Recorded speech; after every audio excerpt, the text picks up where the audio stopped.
के छ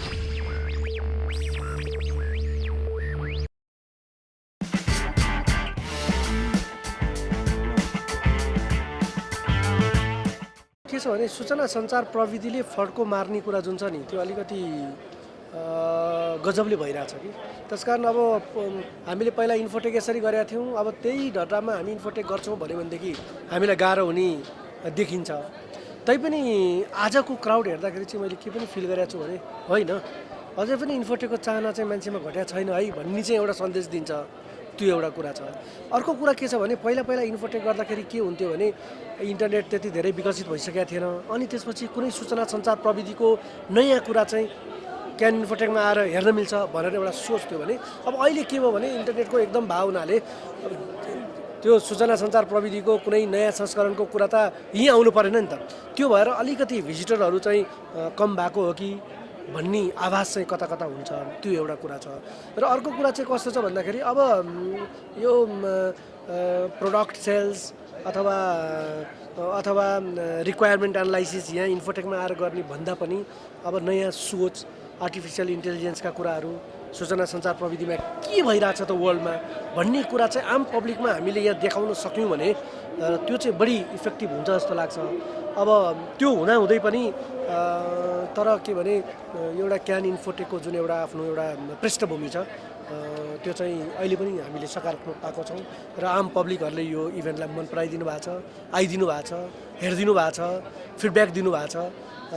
तर के भने यो हामीले व्यवस्थापन गर्ने क्रममा चाहिँ धेरै कुराहरू चाहिँ अहिले नयाँ हिसाबले सोच्नुपर्ने चाहिँ देखिन्छ। होइन, नेपाल सरकारसँग त अब हामी सहकार्य नगरिकन कुरै छैन। हामीले नेपाल भन्ने गरेका थियौँ, अहिले कमसेकम नेपाल सरकारले डिजिटल नेपाल भनेर आयो, हामी त खुसी छौँ नि, किनभने हाम्रो नारा अहिले सरकारले गर्दै गरेको अवस्था छ। त्यसकारण नेपाल सरकारसँग हामी जुन हिसाबले सहकार्य गरिरहेको छौँ वास्तवमा त्यो राम्रो छ।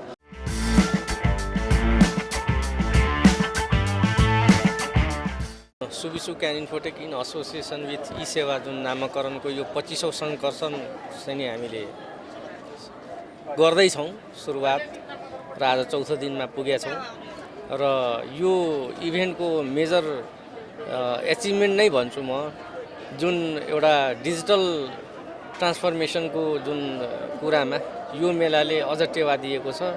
र खुसीको कुरा के छ भने यो मेलामा सफ्टवेयर सेगमेन्टका धेरै सेक्टरका मान्छेहरू, एक्जिबिटरहरू आउनु भएको छ, जस्तै ई सेवा भयो, त्यस्तै तपाईँको हाम्रो खल्ती भयो, ब्याङ्किङ एनआइसी एसिया छ, त्यस्तै प्रभु ब्याङ्क छ, अरू सफ्टवेयर कम्पनीहरू छ, ई जोन भन्ने छ। त्यो चाहिँ नि यो मेलामा अलिकति फरक ढङ्गबाट हामीले यसलाई एक्सपोजर पाएको जस्तो देखाएको छौँ र आगामी दिनहरूमा पनि यसलाई नै हामी मेन फोकस गर्नुपर्ने स्थिति छ, किनभने हाम्रो देशमा यो सफ्टवेयर इन्डस्ट्री नै भोलिको फ्युचर हो। त्यसले गर्दाखेरि सफ्टवेयर इन्डस्ट्रीलाई हामी क्यान महासङ्घको तर्फबाट र प्राइभेट सेक्टरबाट पनि यसलाई नै प्रमोट गर्नुपर्छ भन्ने जस्तो मलाई लाग्छ। यो इन्फोटेकको के छ भने एज बार देखिँदैन, हरेक आइरहेछ होइन। 50 देखि माथिका पनि आइरहेछन्, 50 देखि मुनिका पनि आइरहेछन्, 5 देखि 10 का पनि आइरहेछन्, 10 देखि 20 का पनि आइरहेछन्। भनेपछि के भने टेक्नोलोजी जुन छ, टेक्नोलोजीसँग चाहिँ तपाईँको सबैजना चाहिँ कनेक्टिङ छ क्या। आजको दिनमा विदाउट टेक्नोलोजी चाहिँ तपाईँ कोही बसेको छैन, चाहे त्यो बच्चा होस्, चाहे त्यो तपाईँको बुढा होस्, चाहे जवान होस् या विद्यार्थी होस्, वाट एभर, जुनै पनि एज ग्रुपलाई चाहिँ टेक्नोलोजीले रोकेको छैन। र ती सबैलाई के चाहना हुन्छ भने होइन, टेक्नोलोजीको मेला हो, के रहेछ त हेर्नु चाहिँ पर्छ है, किनभने नयाँ टेक्नोलोजी के आयो त, म कति पछाडि छु त भन्ने कुरो हेर्ने हिसाबले पनि तपाईँको एज बार चाहिँ यहाँ लागेको छैन। अलमोस्ट सबै आउँछ नि, डेफिनेटली स्टुडेन्टहरूको मात्रा अलिकति बढी हुन्छ, किनभने क्रेज त्यो अनुसार उनीहरूको अलिक बढी हुन्छ। टेक्नोलोजी हो, टेक्नोलोजीको सोमा तपाईँको 2 महिना 3 महिना 1 महिनामा तपाईँको चेन्ज भइरहेको हुन्छ।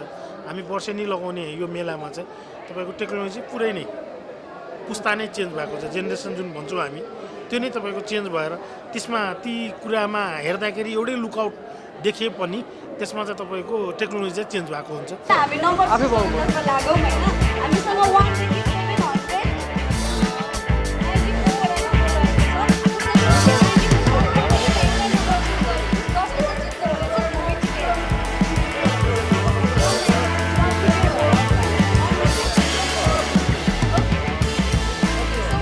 पनि वर्ल्डको लेटेस्ट टेक्नोलोजी सर्भिलेन्स सम्बन्धी ल्याएका छौँ। जस्तै अहिले नयाँ टेक्नोलोजीमा हामी फेस रिकग्नाइजेसन सिस्टमहरू ल्याएका छौँ। हजुरले यहाँ हेर्न सक्नुहुन्छ फेस रिकग्नाइजेसन।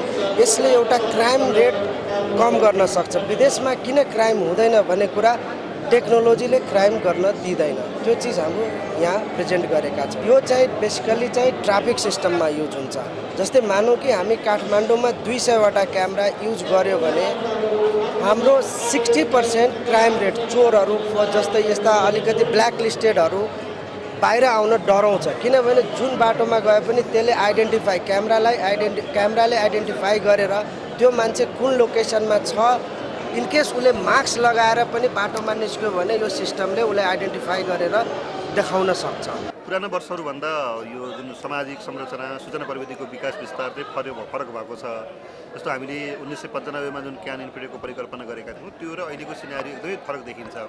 अहिले डिजिटल दुनियाँ छ, जस्तो अनलाइन एक्सेसदेखि लिएर सबै कुराहरूको एक लेभलमा आउन सक्ने ठाउँहरू देखिएको छ। त्यसैले हामीले पुरानो तरिकाले सूचना प्रविधिको मेला गर्न सकिने सम्भावना देखिँदैन। अब हामीले सूचना प्रविधिसँग जोडिएका केही ब्रान्डहरूको प्रमोसन गर्ने र नेपालभित्र रहेका, नेपालभित्रै डेभलप भएका, नेपालीहरूको लागि तयार भएका इनोभेसन कुराहरूलाई आम मान्छेहरूको बिचमा, आम दर्शकहरूको बिचमा, आम अवलोकनकर्ताको बिचमा पुर्याउने गरी हामीले अब नयाँ तरिकाले सूचना प्रविधि मेलाको आयोजना गर्नुपर्छ भन्ने हामीले लागेका छ।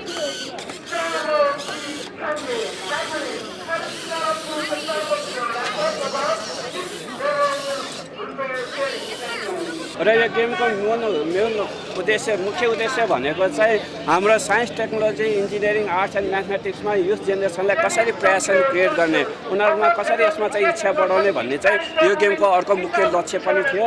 र यसमा चाहिँ हामी सफल भएको मान्छौँ।